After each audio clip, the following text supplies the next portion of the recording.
정보가 있는 시사 토크쇼 장윤선, 박정호의 팟짱. 와우! 거래처 노총각 김대리 드디어 장가 간대요. 축하 화한 보내야겠어요. 어디로 꽃 주문할까요? 꽃 주문은 꽃주문닷컴이지. 꽃주문닷컴요? 그럼 우리나라에서 축하화한, 근조화한 잘 만드는 꽃집이 다 모여 있어. 가격, 품질, 배송 전부 다 꽃주문닷컴. 전화번호부터 적어도 1544-6430. 꽃주문닷컴은 언제나 좋은 상품과 정확한 배송으로 소비자의 만족을 추구합니다. 팟캐스트 듣는 사람들끼리 서로 돕고 삽시다. 꽃주문닷컴은 팟짱을 후원하고 있습니다. 1544-6430.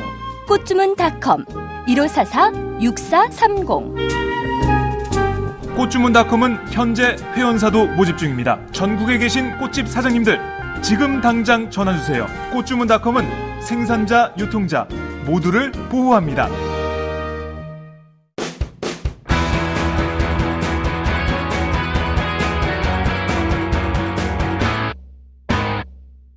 색깔 있는 인터뷰. 색깔 있는 인터뷰 시작하겠습니다. 더불어민주당은 오늘 오전 어버이연합 불법 자금 지원 진상조사 TF 3차 회의를 열었습니다. 이 자리에서 청와대, 전경련, 국정원, 어버이연합으로 이어지는 사각 커넥션의 배후를 정확하게 분명하게 밝혀야 한다, 이렇게 또 촉구하고 나섰는데요. 어제 오늘 드러난 내용도 상당히 많습니다. 하나하나 짚어봐야 될 것 같은데요. 오늘은 더불어민주당 어버이연합 불법 지원 진상조사 TF 간사 겸 대변인을 맡고 계신 박범계 의원을 모시고 자세한 말씀 듣도록 하겠습니다. 어서 오세요. 네, 오랜만입니다. 네, 오랜만에 봬요. 저희가 예. 국정원 댓글 사건 할 때 주로 이런 사건을, 주로 큰 사건을 핸들링 하시는 재선 의원이 되셨네요. 네, 이선 의원. 이번에 이선? 예, 네. 제가 상대했던 분이 성함이 재선 씨라. 그래서 이선으로. 저는 이선으로 그래서 불렀어요. 자꾸 이선 후퇴가 생겨요. 왜 이선이란 말을 그렇구나. 예. 어쨌든 축하드립니다. 네, 예, 반갑습니다. 초선과 달리 또 이선 의원으로서 네. 또 다른 면모를 저희가 기대하도록 하겠습니다. 예. 이제 이선이 되셨으니까 자주 나오세요. 정책 설명을 저희가 이제 매일 아침에 이런 프로그램을 오전 9시부터 정오까지 매일 합니다. 네, 저희가 오마이뉴스, 유튜브, 유스트림, 아프리카 TV, 페이스북 생중계까지 해서요. 4개, 5개 채널로 동시 생방송. 저희가 이제 여기다가 페리스코프까지 저희가 도전을 하려고 하는데 굉장히 반응이 뜨거워요. 예, 지난해 저희가 1억 다운로드를 했고요. 토탈. 네, 그리고 올해는 하루에 한 150만 뷰 이상. 의 성과를 앞서 저희가 오늘 오전 8시에 출근 시간대 또 듣는 분들이 많으신데요. 그 시간대 심상정 정의당 대표 나오셨거든요. 그때 순간 접속자가 10,000명이 넘었더라고요. 그래서 핫한 방송이니까. 네, 핫한 방송에 핫한 네. 기자님 장윤선. 자주 나오세요. 아. 네. 이따금씩 나오지 마시고. 무서워요. 네, 아닙니다. 네, 편안하게 바로 현안으로 들어가도록 마음은 하겠습니다. 편하는데요. 네. 무서워요. 왜 그러세요? 예. 너무 털지 마세요. 바로 털겠습니다. 아침 회의 얘기부터 해야 될 것 같아요. 그러시죠. 지금 그 3차 회의에서 오늘 오전 백혜련 당선자가 조사한 내용인가요? 저희 판넬을 좀 띄워놓고 말씀을 좀 드려야 될 것 같은데요. 저 보도된 내용을 좀 보면 지금 그 핵심은 좀 이런 것 같아요. 지원 고리가 있는 건데요. 오늘 나온 내용은 청와대 우병우 수석이죠. 민정수석실의 우병우 수석과 혼인관계에 있는 장모님의 회사입니까? SDNJC 홀딩스라는 회사. 그리고 여기에 재경향후회가 어버이연합이나 탈북난민인권연합에 돈을 댄 의혹을 제기한 건데요. 구체적으로 어떤 내용인지 설명을 좀 부탁드릴게요. 네, 백혜련 이제 당선자가 정리해서 발표를 한 내용인데, 네. 이제 그동안은 청와대 이제 어버이연합 관련해서는 청와대 이제 국민소통비서관실의 허모 행정관, 네. 또 그 이전에 뭐 최모 행정관 이런 얘기들만 나오다가 오늘은 이제 드디어 민정수석실 얘기가 나온 거거든요. 네. 현재 박근혜 정부 청와대의 민정수석 비서관은 우병우 전 네. 검사 출신의 우병우 씨인데 네. 뭐 실세 중에 실세라고 보여지죠. 언론도 그렇게 다루고 있고요. 네. 네. 이분이 지금 기흥 CC, 기흥 컨트리 클럽을 운영하는 네. 그 이제 오너 회사, 그 회사가 삼남 개발이고 네. 거기에 이제 일종의 지주회사격인 SDNJ 홀딩스가 있는데 이것이 전부 다 이제 일종의 가족 기업 형태 아니냐 그런 얘기고 여기는 현재 청와대 민정수석인 우병우 씨의 장인 장모와 그 이제 가족들이 사실상 지배하고 있고 네. 여기에 재향 경우에가 상당한 정도의 투자를 해가지고 네. 사실상 이 가족 기업과 재향 경우에가 대주주 격이거든요. 네. 그런데 이 재향 경우에가 문제되는 어버이연합에 네. 2014년 4월부터 11월까지 한 2,500만 원 정도의 돈을 지급했고 네. 그다음에 어버이연합 아닌 탈북어버이연합, 탈북난민인권연합에 네. 2014년 12월부터 2015년 3월까지 한 1,700여만 원의 돈이 지급됐는데 네. 요 최초에 지급되는 그 시점과 네. 우병우 현재 민정수석이지만 당시 민정비서관이 청와대 들어갈 때 하고 시기상에 물론 최초 지급 시점은 한 달 빠르긴 합니다만 네. 시기상에 좀 일치한 점이 있어서 이 재한 경우에의 어버이연합 자금 지원에도 혹시 우병우 민정수석이 연루된 거 아니냐라는 그런 의혹, 네. 일종의 이제 의혹입니다. 뭐 확정적인 얘기는 아니고요. 그런 말씀을 드린 거죠. 네. 말씀하신 대로 SDNJC 홀딩스라는 회사하고 재향 경우회가 삼남개발이라는 기흥 컨트리 클럽을 운영하는 삼남개발이라는 회사의 50%씩 절반씩 그러니까 그 지분을 가지고 있고 2014년, 15년 해마다 배당금 지원이 상당하네요. 23억, 21억. 그러니까 꽤 많은 비용이 나갔는데 그 중에서 특별하게도 2014년부터 어버이연합에 지원을 하기 시작한 건데 그 금액이 그렇게 크진 않아요. 그러니까 그렇습니다. 지금까지 나온 거에 비해서 금액은 그렇게 크지 않은데 무슨 명목으로 이런 지원이 가해진 것인지에 대해서는 지금 답변을 좀 들으셨습니까? 아직은 반응이 나와 있진 않고요. 네. 아마 이제 이게 그래도 관심을 끌만한 측면이 네. 그 기흥 CC를 이제 둘러싼 지금 지분 관계가 네. 이제 거의 50대 50인데 아마 운영은 그 우병우 민정수석의 장인 장모 되시는 분들이 아마 운영은 하는 것으로 그렇게 알고 있는데요. 네. 어찌됐든 그 재향 뭐 큰 돈은 아니지만 뭐 재향 경우에가 이런 어버이연합에 돈을 지급한 지금 우리가 이제 전경련이 5억 2천여만 원 이상의 자금을 어버이연합에게 지급한 그 어떤 배우가 뭐냐라는 거에 대해서 그렇죠. 지금 굉장히 우리가 관심을 갖고 있듯이 네. 재향 경우에도 요때 처음 지급됐는데 그 시점이 공교롭게도 우병우 민정수석, 우병우 당시 민정비서관이 가족 기업하고 관련이 있는 그 기업의 50%의 지분을 갖고 있는 재향 경우에다. 그래서 말이 되지 않느냐 이런 의혹입니다. 그렇군요. 말씀하신 내용을 종합을 해보면 뭐 공교롭게도 시기가 겹칠 수도 있지만 그 어쨌든 가족 기업 우병우 수석의 가족 기업에 해당하는 기업이 어버이연합에 왜 그 시점에 돈을 냈을까? 그 이유가 뭘까? 이거는 좀 그 사실관계를 확인해 볼 필요가 맞습니다. 있겠다라는 생각이 드네요. 예. 전경련이 어버이연합에 자금 지원을 하게 한 시점은 2012년도부터예요. 네. 그리고 이제 집중적으로 들어간 시점은 2013년, 14년인데, 네.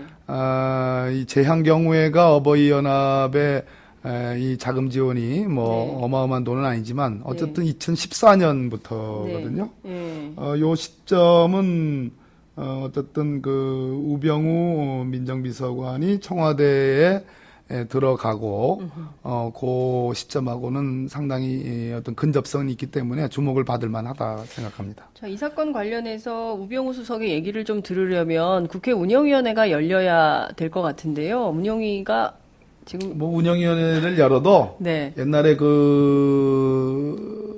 참여정부 때 순진하셨던 민정수석인 우리 문재인 민정수석이나 운영위원회 나오셔가지고 네. 그 당시 새누리당한테 뭐 왕창 두들겨 맞았지만 네. 이 이명박 정부나 박근혜 정부의 민정수석들은 절대로 안 나옵니다. 그러니까 출석 자체를 안 출석 한다. 자체를 안 합니다. 네. 아니 근데 그 국회법은 좀 바꿔야 되는 거 아닙니까? 출석하지 않을 경우에 국회법에 민정수석은 안 나와도 된다는 면책 조항은 없고요. 네. 그냥 버티고 이제 그건 뭐 속되게 표현해서 이제 이렇게 얘기하면 안 되지. 네. 버티는 거죠. 아니 근데 출석하지 않을 경우에 불이익을 줘야 되는 거 아닙니까? 뭐 범칙금을 뭐 한 세게 한 4억 정도 내게 한다든가. 뭐 그 방법도 있겠네요. 예, 그런 식으로 해서 네, 역시. 5억으로 할까요? 아니 5억 2천만 원으로 해야 되겠네. 전경련 지원 자금 정도로 해서 하든지 이렇게 뭐 버티고 안 나오고 국민들의 알 권리가 충족이 안 되는 거 아닙니까? 이런 의혹 사건에 대해서 최소한 밝혀줘야 할 공적 의무가 있는 분인데 안 나오고 버티고 뭉개면 없던 일이 되는 이런 정치 문화가 좀 20대 국회에서는 좀 바뀌어야 될 것 같다는 생각이 좀 드는데요. 이제 여담입니다만은 네.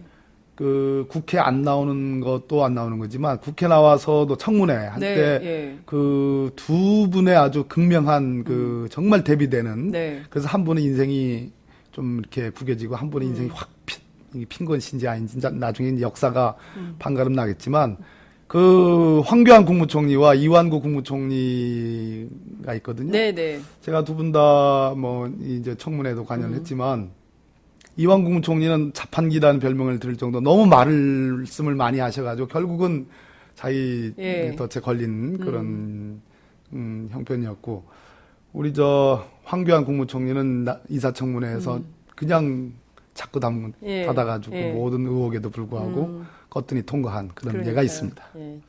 독일 병정이라는 거 아니에요? 황교안 총리 별명이. 독일. 네. 하여튼 총리니까 독일 장군 좀 해주시죠. 장군으로 할까요? 네. 그럼 병정이라고 그러. 여하튼 재향 경우회를 통해서 지원된 금액이 크지는 않지만 이게 도대체 어떻게 된 건지 또 짚어봐야 될 것 같고요. 그러니까요. 갑자기 2014 재향 경우회는 경찰 조직이죠. 예, 맞습니다. 그 은퇴한 경찰들의 퇴직한 경찰 출신들이. 그러니까 이 퇴직한 경찰 조직이 왜 느닷없이 2014년부터 이런 지원을 했는지 이게 좀 이렇게 계속 회차를 거듭하면서 더불어민주당에서 밝혀낼 수 있는 건가요? 아니면 이것도 검찰 수사에서 밝혀야 될 대목일까요? 아니요, 저희 TF가 이제 3차 회의를 했는데, 솔직한 얘기로, 언론에 관심을 못 받고 있잖아요. 네. 그 못 받는 게 아니고, 뭐, 오마이뉴스와 같은 데는 뭐, 당연히 집중해서 조명을 해주시고 계시지만, 제가 지금 요 스튜디오 나오기 전에도 잠시 머무르는 공간에서 신문들. Z일보, 또 다른 Z일보, 또 D일보, 뭐 이렇게 봤는데 어버이연합에 어짜도 안 나오더라고요. 그래서 또 공중파의 K방송, 또 M방송, 또 S방송, J를 빼놓고는. 그러니까 안 달아주고 있는데도 불구하고 그래도 비교적 저희들이 화끈하게는 못 밝히고 있지만 접근하고 있지 못하지만 전체적인 얼개 이 어버이 연합 게이트에 적어도 그림을 그릴 수 있는 정도의 추론이 가능한 정도의 얼개는 저희들이 지금 접근하고 있다 이런 말씀드리겠습니다. 그렇군요. 회차를 거듭하면 이 얼개가 계속 퍼즐 조각들이 맞춰질 것 같은데요.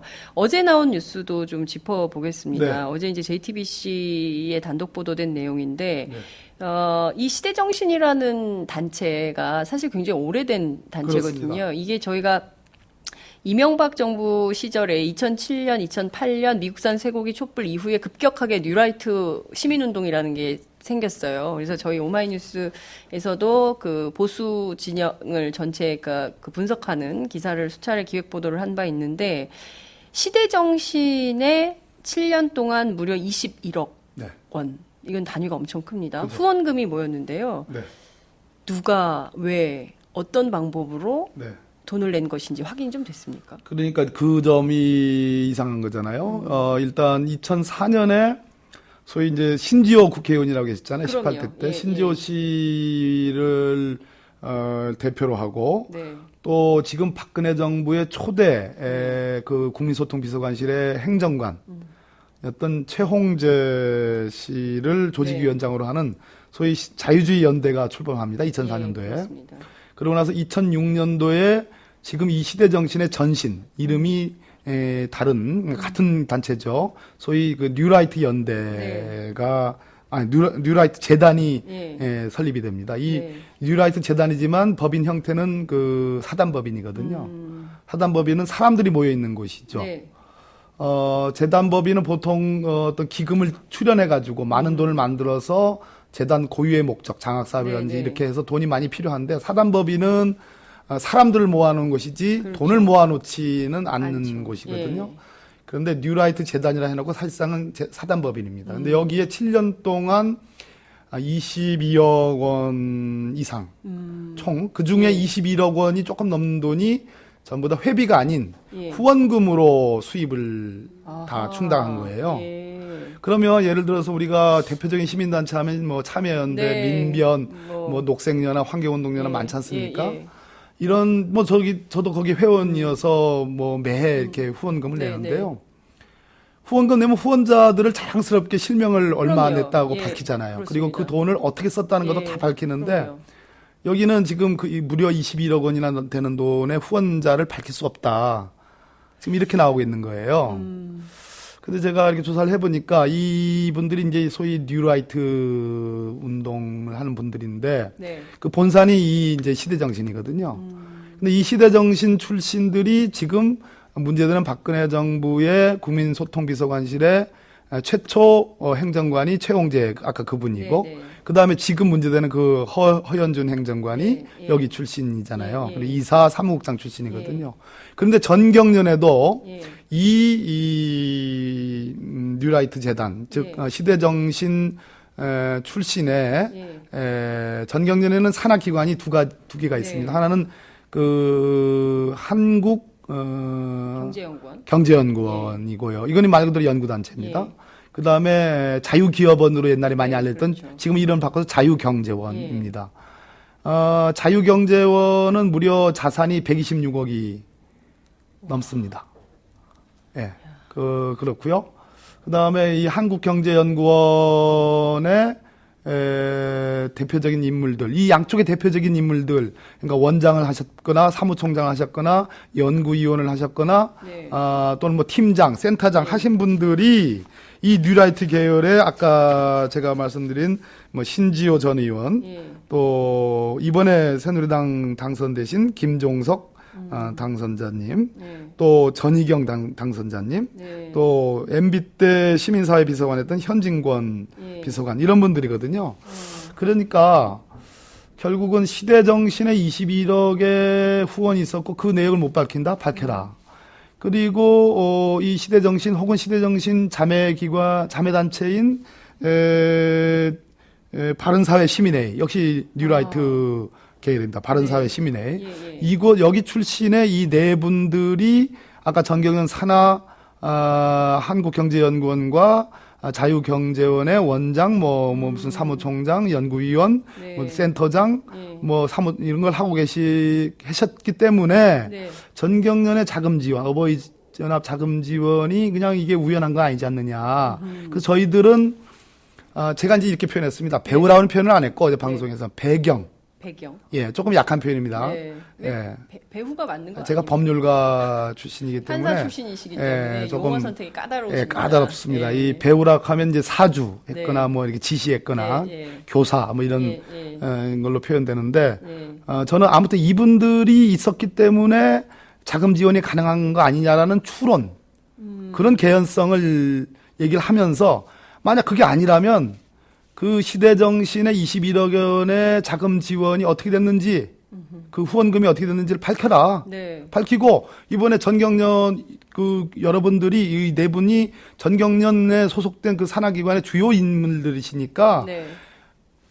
이 어버이연합에 지원된 5억 2천여만 원의 돈이 실체가 뭔지를 밝혀달라. 그래 해명을 해달라. 네. 이렇게 어제 얘기를 한 겁니다. 아니면 해명을 해달라. 네, 지금 그 정경련이 지금 유착이라고 저희들은 유착 의혹을 제기할 수밖에 없는 건데요. 그러니까 굉장히 오래된 겁니다. 그러니까 이명박 정부 탄생 이후부터 줄곧 이어진 이른바 뉴라이트 자유주의 연대 뭐 이런 활동이 결국에는 전경련 혹은 어디로부턴가 돈을 후원금을 받아서 싱크탱크를 만들고 여기서 활동 무슨 연구 논문 같은 것도 내고 뭐 이러면서 이른바 기업 이익을 대변하고 뭐 정권 안보에도 노력하고 뭐 이렇게 하다가 결국에 이분들이 국회에 진출하고 그 국회에서 당선되면 계속 국회의원을 하고 떨어지면 다시 예컨대 그런 우익 싱크탱크로 가서 또 활동하고 이렇게 되는 자금 아니었냐라는 의혹도 가능한데 그 점은 좀 어떻게 보세요?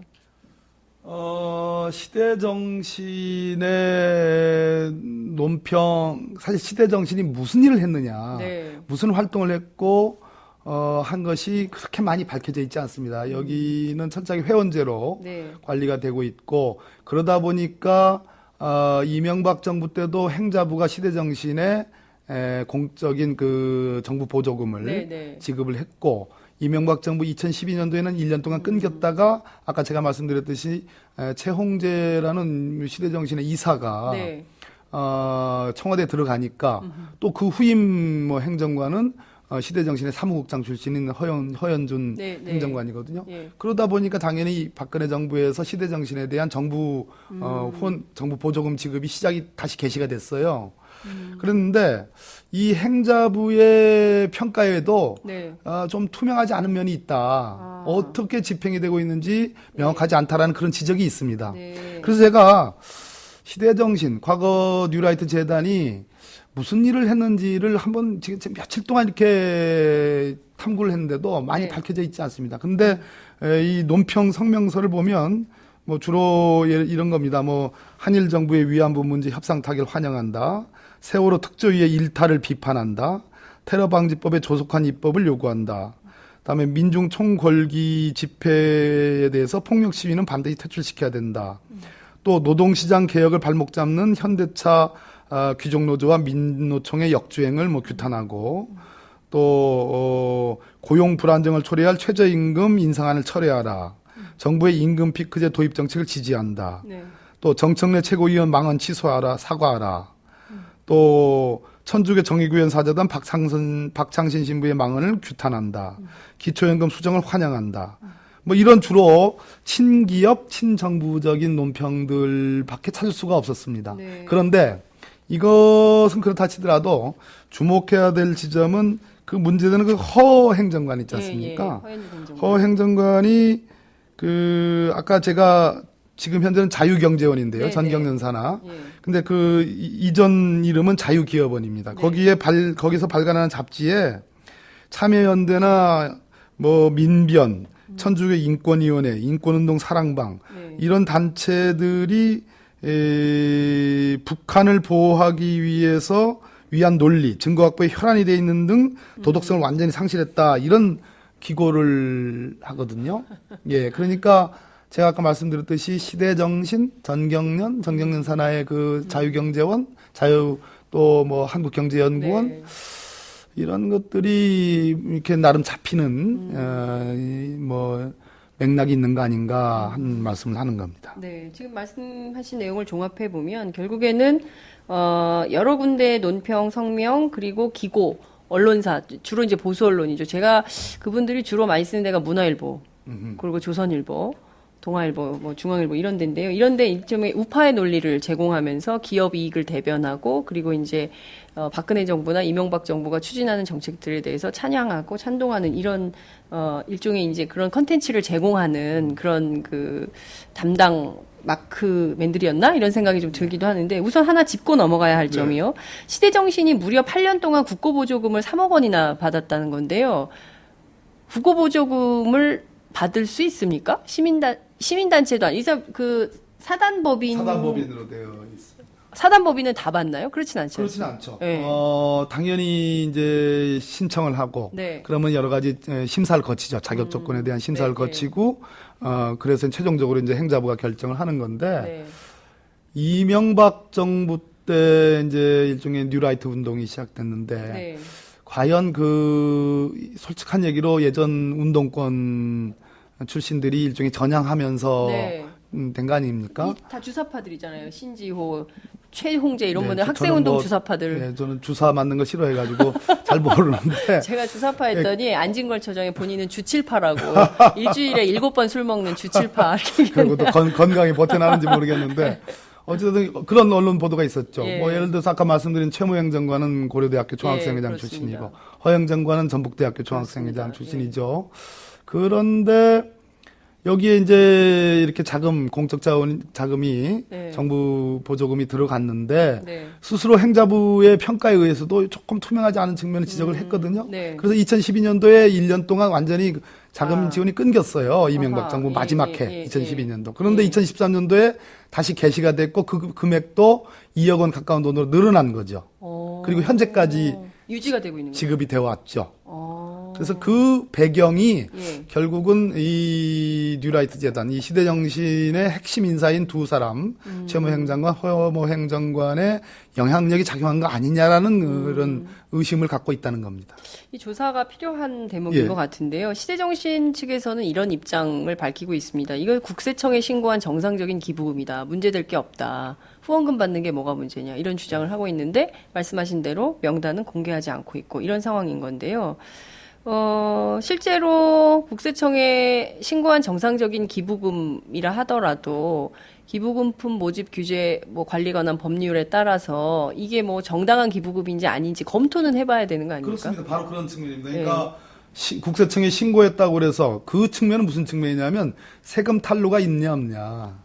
아, 세금 탈루. 예, 이런 측면이지 지금 네. 우리는 쫀쫀하게 세금 문제 안 건드리고 있습니다. 거기서 세금이 탈루가 됐으면 얼마나 됐겠습니까? 우리는 그런 거 건드리는 것이 아니고 네. 왜 전경련이 우리나라는 물론 자유주의 시장 경제를 우리 헌법이 취하고 있습니다. 네. 그러나 헌법 제109조 2항에서 분명하게 자유주의 시장 경제에 대한 수정을 첨예하고 있죠. 그렇죠? 네. 건강한 국민 경제 발전을 위해서 여러 가지 규제를 하고 있습니다. 네. 그리고 그 중에 대표적인 것이 경제 민주화. 그것이 헌법 제109조 2항이거든요. 네. 경제 민주화의 정신은 경제력의 과도한 집중과 남용을 방지하는 거거든요. 네. 그 얘기는 뭐냐면 우리나라에서 경제력이 가장 집중되고 있는 곳이 어디예요? 전경련을 회원사로 두고 있는 대기업 네. 집단이거든요. 30개 기업들이거든요. 이 30개 기업이 국민경제 발전을 위해서 노력하라는 겁니다.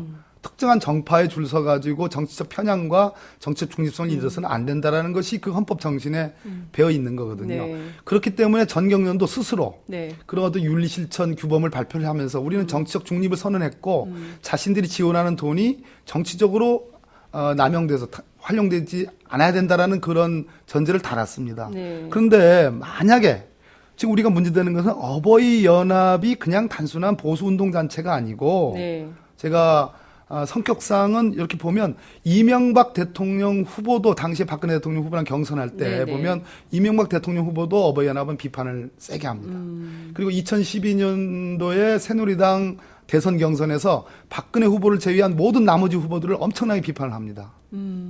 그리고 어버이 연합은 그 박근혜 정부가 들어선 이후로 황우려, 화형식도 준비합니다. 김무성 대표 예. 가서 엄청난 집회를 예, 통해서 비판합니다. 맞아요. 예. 뭐 문재인 대표, 뭐 민주당 무슨 뭐 정의위원 전국 사제다 이거는 뭐 늘 예. 노다지 화형식 예. 노다지는 아니지만 예. 화형식을 했고요. 네.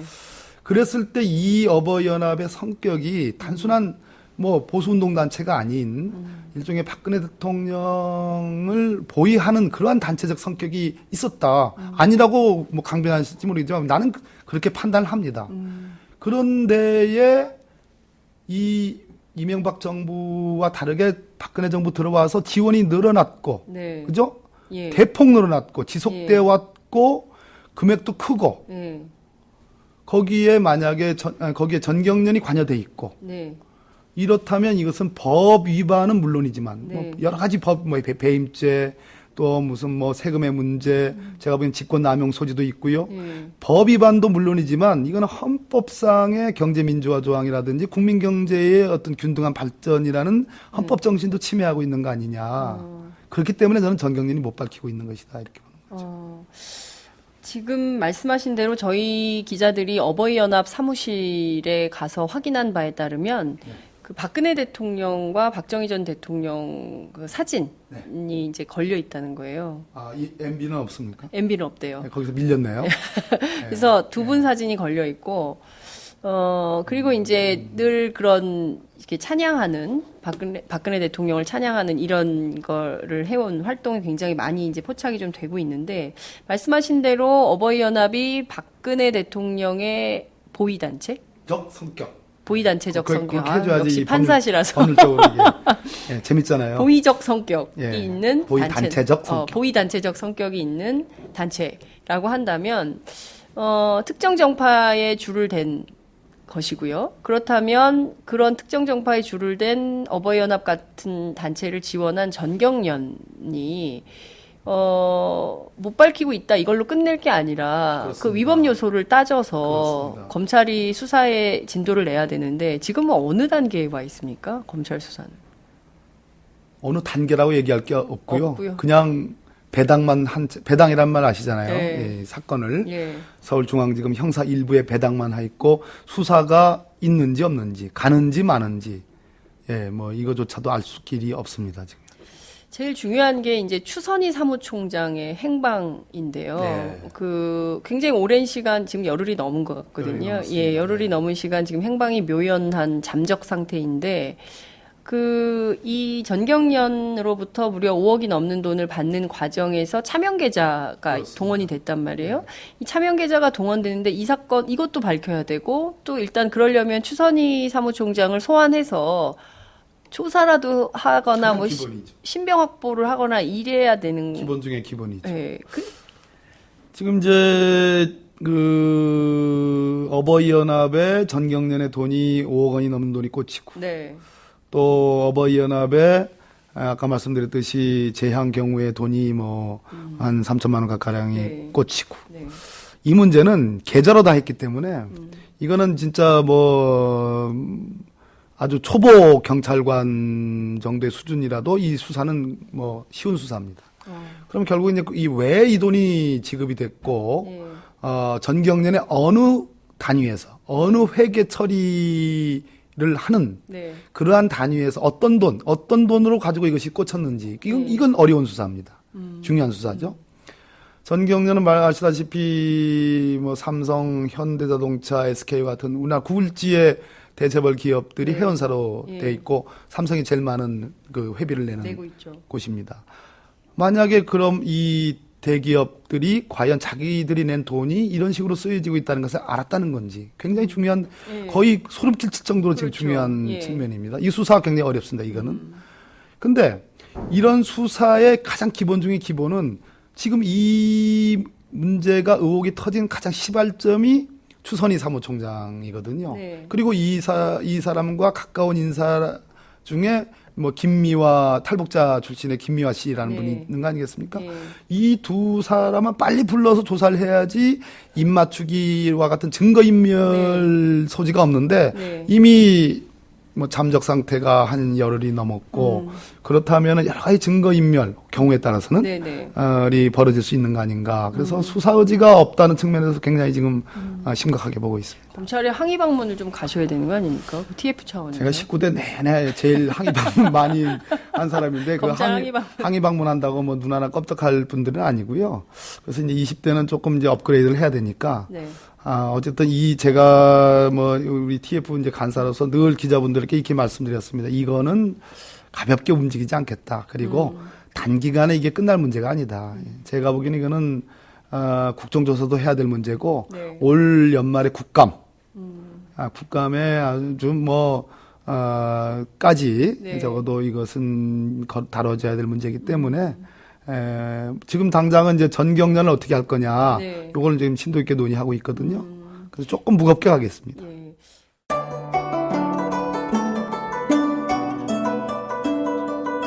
안녕하십니까. 저는 정도전을 15년 전에 최초로 소설로 썼던 작가 임종일입니다. 사실 정도전을 소설로 쓰는 데만 10년이 걸렸는데 그 시절 무명의 고달픈 심신을 양꼬치와 고량주로 달래주었던 풍무 양꼬치. 풍무 양꼬치는 월드컵 4강의 기쁨도 나라골 우습게 돌아가고 분통이 터질 때도 늘 함께했던 안식처이자 사랑방이었습니다. 진짜 정의파인 주인장은 세상을 뒤집어 푼 남자 정도전을 누구보다 먼저 알아보았고 그래서 제 소설 정도전은 역사의 곡이 없습니다. 풍무 양꼬치 역시 맛과 양심이 살아있습니다. 좋은 사람끼리는 꼭 만나야 합니다. 어떻습니까? 오늘 풍무 양꼬치에서 만납시다. 2호선 구로 디지털 단지역으로 오세요. 예약 문의 02809-9292 02809-9292.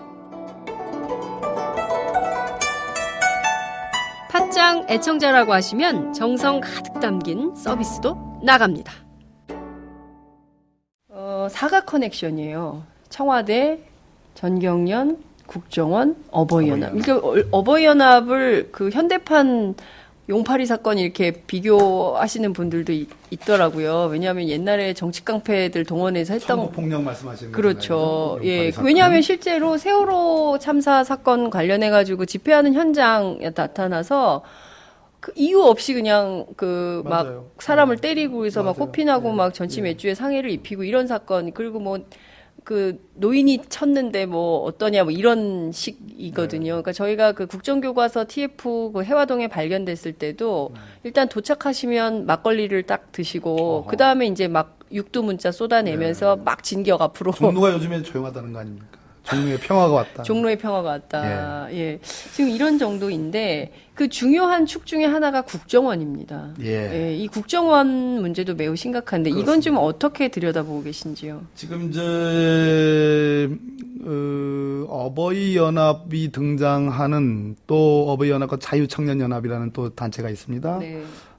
여기를 좀 보고 있습니다. 예. 보고 있는데 아무튼 어버이연합, 자유청년연합이 등장하는 문건이 하나 2013년도에 이제 나타났죠. 네. 우리 진선미 의원께서 이제 제기를 하셨고 그랬는데 네. 그 문건이 이제 소위 반값 등록금 제한 문건, 네. 또 박원순 제한 문건이라고 표현되는 그런 네. 문건들인데 우리 진선미 의원은 국정원에서 만든 문건으로 이제 그렇게 보고 있죠. 근데 국정원은 물론 부인하고 있습니다. 근데 이 문건, 진선미 의원의 말에 의하면 이 문건을 작성했다고 의심되는 인물이, 네. 국정원 인물이 2013년 박근혜 정부가 시작되면서 청와대 민정수석실에 파견 나갔다가 이 문건이 이제 밝혀지면서 문제가 돼가지고 다시 이제 국정원으로 복귀를 했는데 그 뒤에 국장으로 승진을 했다. 이제 이런 취지의 얘기를 했죠. 근데 이 문건대로 어버이연합이 움직인 그런 흔적들이 좀 보입니다. 실제로 네. 이 문건대로 그렇다면은 어버이연합은 아까 뭐 용팔이라고 표현하셨는데 뭐 그 어버이연합께서는 상당히 기분이 나쁘실는지 모르겠으나 어떻든 어버이연합이 일종의 팔다리 역할을 한 거고 네. 그 팔다리 역할을 함으로써 사실상 어버이연합 집회를 가보면 어떤 경우에는 50명도 채 안 되는 네. 그렇습니다. 근데 그날 예를 들어서 진짜 시민단체들이 한 3만 명, 5만 명 모여서 그 시청, 네. 그 서울광장에서 집회를 하면 뭐 5만 명 대 뭐 500명. 이런데 그날 일부 방송과 일부 뭐 언론에는 똑같이 균형적으로 나가지 않습니까? 진짜 반성해야 됩니다. 예. 그래가지고. 그거를 균형 잡힌 언론 보도라고 주장을 예, 하죠. 그래가지고 국민들이 보기에 저거는 그냥 우파의 얘기, 저건 좌파의 얘기, 막 이런 식으로. 그렇습니다. 예, 양비론적으로. 저거는 일부 정말 극렬한 이쪽 시민단체의 얘기일 뿐이고, 이쪽 시민단체는 또 다른 얘기. 이래서 마치 국론이 어떤 한 가지 이슈에 대해서, 네. 뭐 예를 들어서 우리 다 상기하고 싶지도 않은 그 효순이 미선이 사건, 네. 광우병 그 사태, 네. 또 뭐 국정원 댓글 사건, 또 얼마나 많았습니까? 네. 또 국정교과서 파동 문제, 거기서 더 나가서 위안부 할머니들, 네. 위안부 졸속 합의 네. 이런 굵직굵직한 이슈마다 마치 국론이 양비론으로 쫙 갈린 것처럼 그렇게 소위 말하는 여론 조작을 했다는 거죠. 예. 그런 측면에서 저는 뭐 아무튼 이 사안은 반드시 밝혀야 된다. 이렇게 생각을 합니다. 네. 이렇게 장황하게 얘기하다 보니까 질문의 초점이 뭐였죠? 좀 그러니까 까먹어가지고. 지금 말씀하신 내용이 핵심인 건데요. 그 벗어나지 않았죠? 예, 초점은. 예. 여론 조작을 대대적으로 한 건 사실 보수 언론들이죠. 그러니까 그것을 사실 교묘하게 편집을 해서 맞불 집회라는 형식으로 해서 극단을 보여주고 이제 이쪽 저쪽 주장을 이제 그러니까 사람들이 여기도 싫고 저기도 싫다 뭐 이런 생각을 갖게 되니까 뭐가 옳고 그른지에 대한 판단을 하도록 맞습니다. 언론이 도움을 줘야 되는데 그게 아니라 모두가 싫다 이런 판단을 하게 만들까. 그러니까 결국은 이번 어버이 연합 게이트가 상징하는 가장 큰 문제는 대한민국의 여론의 방향을 완전히 흐트러뜨리고 권력의 입맛에 맞게 또 네. 기업의 입장에 맞게 여론을 조작하고 핸들링했던 이런 측면이 굉장히 큰 맞습니다. 문제다. 근데 말씀하신 대로 어버이 연합만의 문제이냐라는 거예요. 그러니까 왜냐하면 그런 아류 단체들이 굉장히 많이 생겼거든요. 네. 앞서 말씀해주신 대로 자유청년 연합도 있지만 엄마 부대라는 명칭을 가진 또 여성 단체가 늘 그 선글라스 예, 끼고 까만 나오시는 선글라스 분들. 쓰시고 네. 막 다니시는 분들. 네. 여기도 지원이 있지 않아요? 그러니까 이게 어버이 연합뿐만 아니라 유사 단체들에 대해서 전방위적인 조사가 필요한 거 아니냐 이런 문제 제기도 있는데요. 이 점은 좀 어떻게 보세요? 왜 그분들은 그렇게 이제 우리 고유말 어버이 이렇게 고유 참 아름다운 그 명칭을 따다 써가지고 더군다나 엄마 부대, 예. 엄마 참 그래서 난감한데요. 저희들 주목하고 있는 지점은 어버이 연합은 물론이고 네. 아까 말씀드렸듯이 자유청년 연합이 이명박 정부 때에 대해서는 기억이 좀 안 나는데 아무튼 박근혜 정부에 들어와서는 모든 사건마다 고발을 합니다. 고발을 앞다퉈서 합니다. 자유청년 연합이 네. 고발을 하게 되면 오늘 너무 많은 얘기들 다 하고 아니요. 이런 많지 보따리 다 않습니다. 풀어버리면 예. 예. 아니 빨리 하세요. 예. 예, 고발. 자유청년 연합. 별 내용이 없긴 하지만 그래도 이거, 예. 아무튼 고발을 다 하면 예. 신속하게 수사를 해줍니다. 예. 검찰이. 예. 예. 그 대표적인 게 이제 2012년 대선이 끝나고 나서 전국 공무원 노조가 대선에 개입했다. 예. 문재인 후보 지지를 조직적으로 했다. 예. 그 고발을 하고 그 예. 고발에 대한 수사가 뭐 급속도로 이루어집니다. 압수수색도 굉장히 뭐 빨리 네, 해주고. 자유청년연합이 무슨 일을 한 거냐? 또 하나는 블루 유니온이라는 단체가 있습니다. 블루 유니온. 블루 유니온. 예. 예. 아주 이름이 또 그럴싸하죠. 블루 예. 유니온. 또 블루를 쓰셨네. 예. 우리 더불어민주당 색깔인데. 예.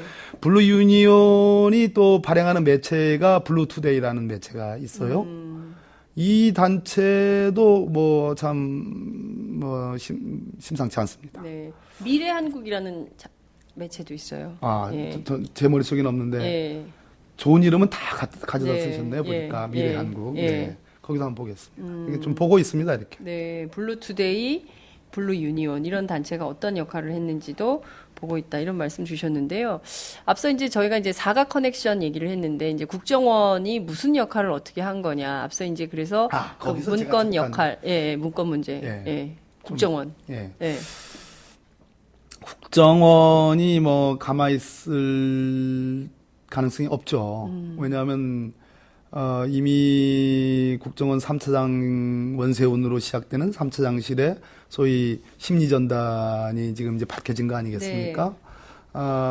법원에서 이상야릇한 법리로 네. 무죄 선고를 했습니다만 국민들은 그렇게 생각하지 않죠. 그 댓글 사건이라는 어마어마한 여론 조작이 한 축이라면 네. 아까 말씀드렸듯이 오프라인에서 예. 어버이 연합이 현장에 동원됐고 그 어버이 연합의 정말 그 단발마적인 그러한 그 주장과 그 난동을 마치 국론의 국민 여론의 절반을 대표하는 것처럼 예. 보수 언론들이 그것을 확대해서 언론에 보도를 해줬죠. 이것이 다른 언론 조작의 한 축이라면 축인 거죠. 그렇죠.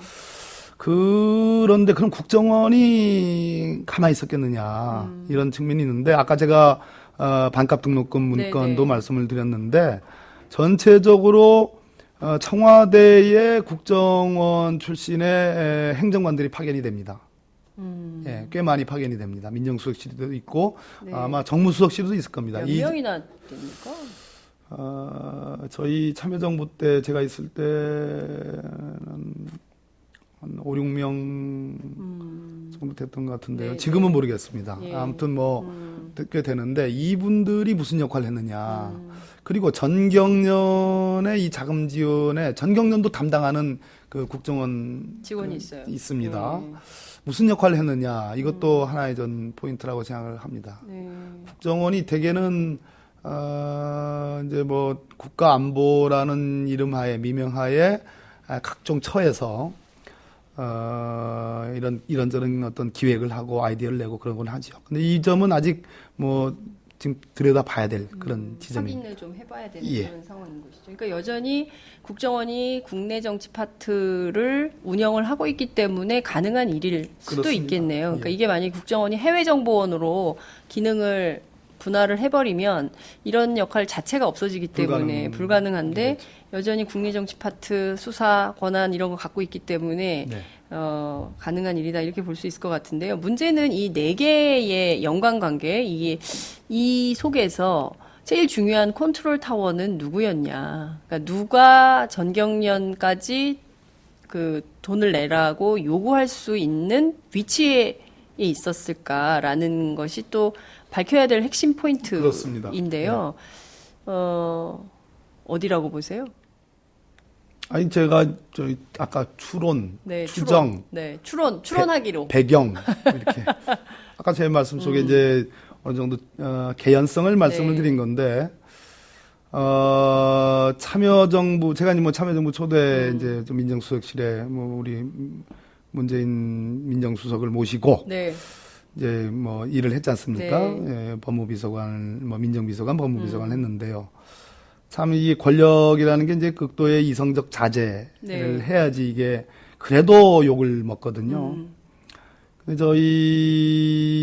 저희들 그때의 메커니즘보다 지금은 이제 이명박 정부 지나서 박근혜 정부 들어오면 적어도 권력기관에 대한 어떤 영향력, 네. 간섭 이런 것이 훨씬 더 심대해졌다고 저는 이제 보는 거죠. 네. 저희들이 전경련을 움직인다 이런 건 꿈에도 못 꾼 얘기고 다만 뭐 어떤 우리 쪽에 유리한 뭐 진보적인 학자나 시민단체들이 좀 우호적인 성명을 좀 내줬으면 하는 그런 바램 뭐 네. 이런 것들은 있었습니다. 예, 그래서 네.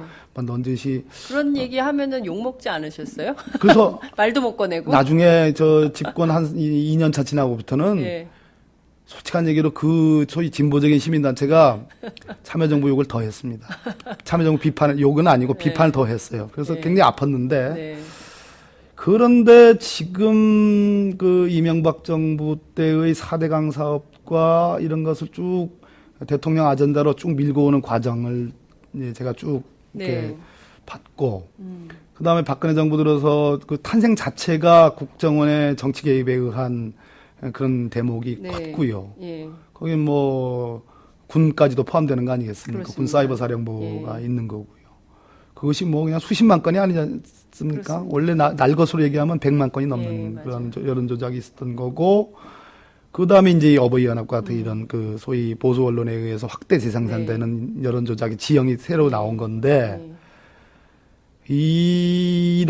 그리고 뭐 돈도 뭐 몇 천만 원이 아니라 5억 2,400여만 원이 지금 전경련에서 네. 지급이 된 거고, 이것이 뭐 몇 년간에 걸친 얘기고, 그렇다면 이것을 움직일 수 있는 힘은, 아무튼, 뭐, 추론이긴 합니다만, 이 박근혜 정부의 핵심들의 관심사 아니었을까.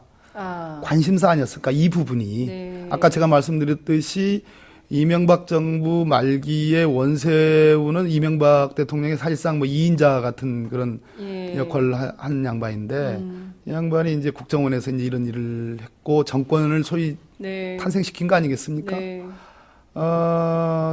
그래서 우리가 보기에는 박근혜 정부에서 이명박 대통령에 대한 여러 가지 조사를 하라는 국민적 의혹이 많은데도 손을 못 대고 있는 이유가 네. 우리는 예. 그런 빚을 졌기 때문에 그런 것이다 이렇게 보는 거 아니겠어요? 네. 그렇다면은 그 다른 쪽의 이런 여론 조작의 이런 흐름들 역시 그 정도의 버금가는 관심사 정권 핵심부의 네. 관심사였지 않았을까 하는 그런 추론, 그런 개연성을 지금 갖고 보는 거죠. 네. 보는 거죠. 그랬을 때에 청와대 역할이 역시 중요하고 네. 청와대는 팔다리가 없기 때문에 또 뭐 왕왕 기획 능력을 뭐 국정원의 힘을 빌리기도 합니다. 그랬을 때 이 청와대 뭐 오늘 이제 우리 백희련 당선자가 민정수석실 얘기도 했는데 네. 이제 국민소통비서관실 또 민정수석실 네. 이런 얘기도 했고 또 우리 진섭 의원이 얘기한 국정원 얘기도 했는데 이랬을 때에 이런 전체적인 그 조율과 기획과 네. 지시랄까 뭐 이런 것들이 어떻게 됐는지를 이제 찾아야 될 아주 핵심적인 문제라고 생각합니다. 네.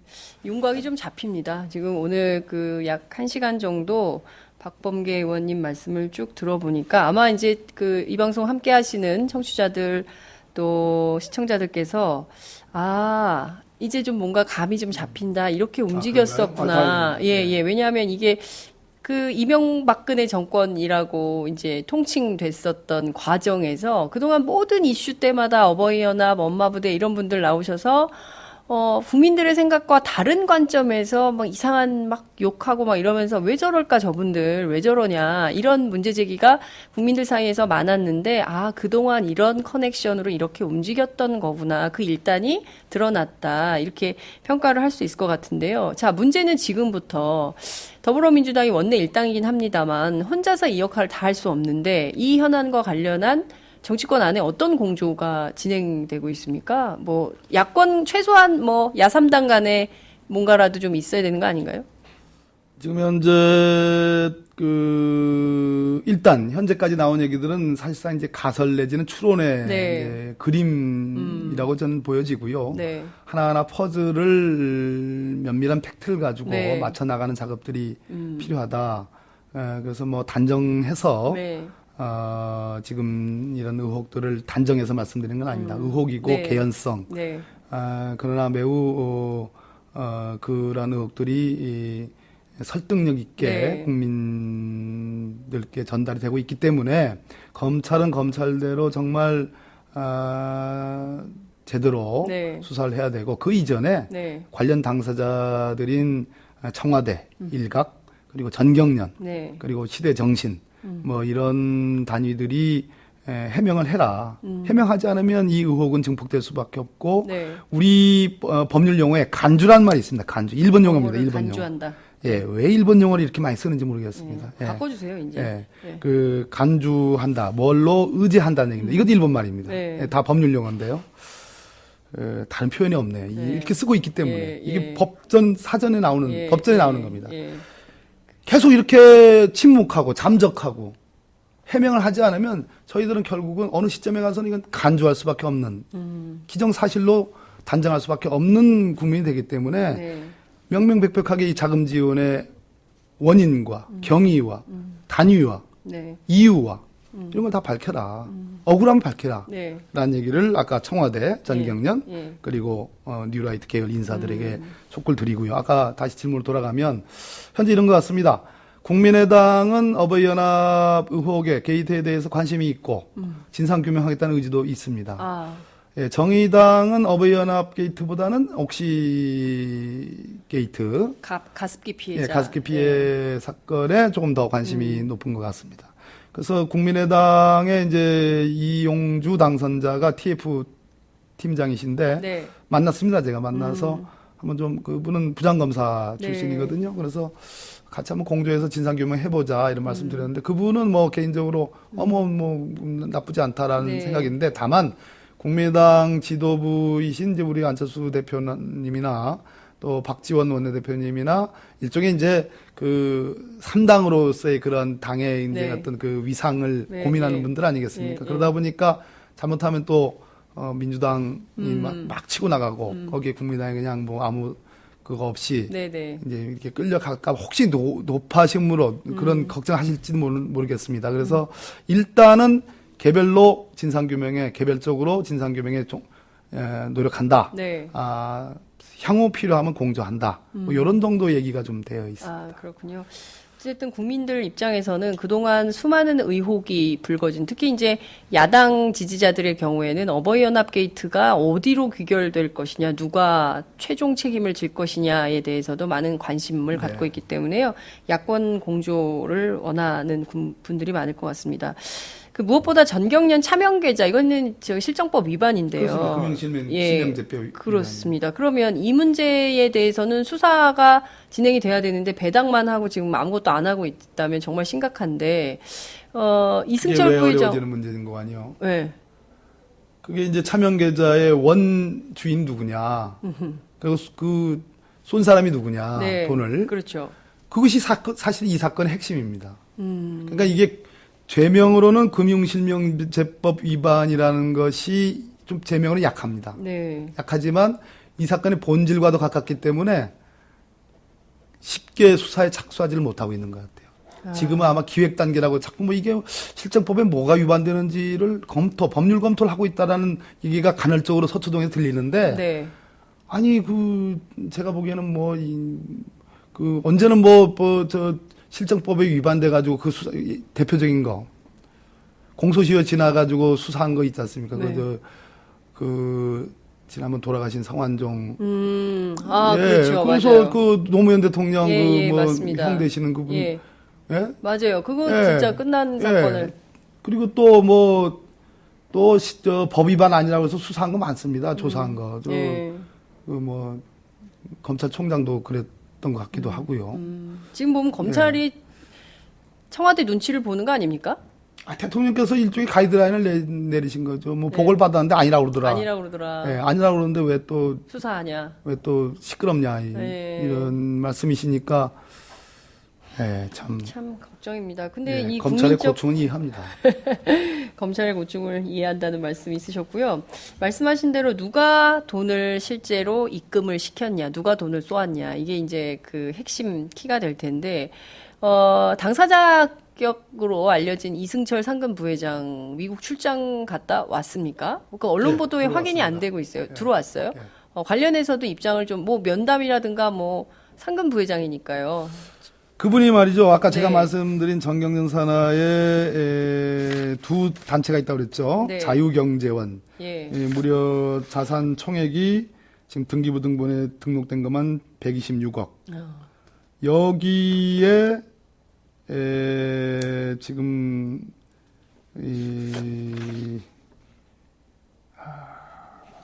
직함을 맡고 계십니까? 잠깐만요. 네. 여기에는 직함이 일단 없는 것 같긴 하네요. 그런데 그 아까 한국경제연구원. 네. 한국경제연구원은 대표자가 허창수 전경련 회장님. 예. 그리고 이승철 지금 상금 부회장님. 이런 분들이 지금 대표시네요. 예, 그런 것 같네요. 대표권 제한 규정, 이사 허창수, 이사 이승철, 예. 이사 권태신 외에는 대표권이 없음. 그 얘기는 거꾸로 이분들이 대표라는 얘기네요. 얘기입니다. 그러니까 아까 한국경제연구원, 네. 또 자유경제원, 자유기업원 네. 전신, 여기에서 소위 뭔 일을 한 거냐, 하는 것이 지금 굉장히 답답합니다, 국민들은. 그러니까 뭔가 좀 짚히는 거는 있는데, 그게 이제 뭔가 안막에 쌓여가지고, 그거만 딱 드러내면은 사실을 볼 수 있을 것 같은데, 그 안막을 드러내지 못해서 사실에 접근을 못하니까, 국민들 입장에서 너무 답답한 것 같고, 또 이제 정당에는 수사권이 없으니까, 그거를 밝혀낼 수 없는 한계가 좀 있는 것 같습니다. 이 문제, 국정조사나 청문회를 열어야 될 것 같은데요. 새누리당이 협조하겠습니까? 쉽진 않겠죠. 쉽진 않은데 결국은 국민의당, 정의당과의 공조가 저는 핵심 중에 핵심이라고 보여집니다. 솔직한 말씀으로 우리 국민의당의 안철수 대표님도 대통령의 뜻이 계신 분 아니겠어요? 그렇습니다. 그러면 이 문제는 과거에 잘못된 것을 바로잡는 차원도 있지만 네. 내년 대통령 선거라는 정말 중요한 그 일이 있지 않습니까? 네. 우리나라에. 네. 그랬을 때 대통령 선거가 공정하게 치러져야 된다는 거. 그것이 민주적 정당성을 확보하는 유일한 길. 박근혜 대통령에 대한 시시비비가 다 있다고 봅니다. 네. 소통을 잘했느니 못했느니. 다 소통을 못했다고 대부분이 그러시죠. 네. 그건 시시비비가 아니고 업적이 있느니 없느니 시시비비가 있습니다. 외교, 네. 국방 이런. 그런데 어찌됐든 안타까운 것은 박근혜 대통령이 정통성 시비에 시달려 왔죠. 임기 내내 그랬죠. 그렇습니다. 예. 지난 대통령 선거의 과정이 그랬습니다. 그래서 다음 대통령 선거는 네. 말 그대로 정통성 시비가 없는 민주적 정당성이 제대로 보장된 선거를 치러야 된다. 그러기 네. 위해서는 정말 이러한 댓글 조작, 댓글 사건과 같은 여론 조작, 네. 또 어버이연합의 일단으로 지금 보여지고 있는 이러한 여론 조작의 그런 흐름이 네. 어떤 경우도 있어서는 안 된다. 거기에 우리나라의 풀을 사실상 거의 대부분을 독점하고 있는 네. 경제력을 집중하고 있는 대기업들이 정말로 이 정치 일선에 네. 뛰어들었다면은 관계하고 있다면 이거는 헌법상의 정당제도, 다음에 공직선거제도, 네. 선거제도를 정말로 침탈하는 네. 중대한 국기문란이다, 헌법 유린이다 이렇게 말씀드리기 때문에 네. 저는 국민의당의 안철수 대표께서는 공조하실 거라고 믿고요. 네. 정의당은 뭐 당연할 거고요. 그렇게만 된다면 우리는 국정조사 할 수 있습니다. 국정조사 하면 이건 나옵니다. 수사 만 믿고 있는 건 아닙니다. 국정조사 하면 나옵니다. 이거는. 국정조사하면 나온다는 거죠. 그러니까 검찰 수사에 의존하지 않더라도 국정조사로도 충분히 밝혀낼 수 있는 것이 많다. 알겠습니다. 이제 야3당의 공조가 정말 중요한 포인트가 되겠네요. 내년 대선이 이제 내년 1년 7개월밖에 남지 그렇습니다. 않았기 때문에요. 이게 빨리 좀 수습이 돼야 민주적 정당성, 정말 그 정통성에 시비가 없는 그렇습니다. 깨끗한 대통령을 선출할 수 있는 그런 기회를 눈앞에 두고 있다면 야권 공조 반드시 해야 될 것 같습니다. 약 1시간 정도 말씀 들었는데요. 자주 나오시죠? 재밌네요. 이런 그 팩트에 접근할 수 있는 사건. 무서워요. 예? 저는 즐겁습니다. 장윤선 기자님 무섭습니다. 왜 저를 무서워하세요? 저는 네. 그냥 정말 오늘 예? 어렵게 나왔습니다. 장윤선 기자님. 안 나오면 가만히 안 놔둘 것 같아요. JTBC는 막 자주 그건 나가시면서 4분 50초짜리였어요. 어떻게 그래요? 1시간짜리 하고. 그래도 충분한 설명이 됐을 것 같고요. 저희 그 애청자들께서 박범계 의원님을 많이 사랑해 주시고요. 많이 응원해 주시기 바랍니다. 그러면 자주 나오셔서 이런 정책 설명, 국민들이 궁금해하는 현안에 대해서 차분하고 진중한 설명, 흔들리지 않고요. 잘 말씀해 주실 거라고 믿습니다. 오늘 말씀 잘 들었습니다. 고맙습니다. 고맙습니다. 네, 고맙습니다. 오늘도 오마이뉴스 10만인 클럽 후원 회원님들의 발길은 이어지고 있습니다. 국민이 속지 않고 믿을 수 있는 언론을 기대합니다. 시민을 위한 언론 오마이뉴스가 진보 종편으로 꼭 성공하기를 빕니다. 시민들의 판단에 위한 충실한 진실 전달자가 되어주세요. 민주주의가 왜곡 후퇴하는 이 불의하고 참담한 현실이 하나하나 타개되길 소망합니다. 오마이뉴스를 믿고 응원합니다. 장윤선, 박정호의 팟짱 후원하시는 10만인 클럽 회원님들의 가입 동기입니다. 참 절박하죠? 오마이TV가 보수 정편이 외면한 진실을 생생하게 전달하겠습니다. 내 손 안에 스마트 진보 종편, 월 1만 원이면 됩니다. 지금 바로 전화주세요. 02733-5505, 내선 번호는 0번, 공용 핸드폰은 010-3270-3828입니다. 정권과 자본 앞에 할 말하는 당당한 오마이TV. 팍팍 밀어주세요!